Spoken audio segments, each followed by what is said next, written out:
ఇప్పుడు ఒక కథ విందాం. ఓ ధనికుడైన తండ్రి తన కుమారుడికి పేదవారు ఎలా ఉంటారో, ఎలా జీవిస్తారో చూపించడం కోసం ఒక గ్రామానికి తీసుకెళ్ళాడు. ఆ గ్రామంలోని ఒక పేద కుటుంబంతో కొంత సమయం గడిపారు వాళ్ళిద్దరు. తిరుగు ప్రయాణంలో తండ్రి కొడుకుని అడిగాట, చూసావు కదా పేదవారు ఎలా ఉంటారో, మరి ఎలా జీవిస్తారో, దీన్ని బట్టి నువ్వేం నేర్చుకున్నావు అని.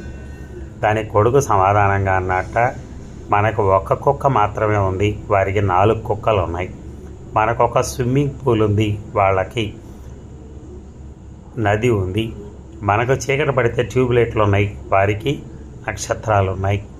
మనం ఆహారాన్ని కొంటున్నాం, కానీ వాళ్ళు వారికి కావాల్సిన ఆహారాన్ని వాళ్ళే పండించుకుంటున్నారు.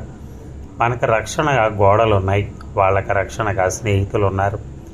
మనకు టీవీ, సెల్ ఫోన్స్ ఉన్నాయి, కానీ వాళ్ళు వారి కుటుంబాల్లో బంధువులతో ఆనందంగా గడుపుతున్నారు. మనం ఎంత పేదవాళ్ళమో నాకు చూపించినందుకు చాలా థ్యాంక్స్ డాడీ అని. ఈ డాడీ ఏం చేశాడు, పేదవాళ్ళు ఇలా ఉంటారని చూపించడానికి తీసుకెళ్ళాడు. కానీ మనమే పేదవాళ్ళం వాళ్ళకంటే.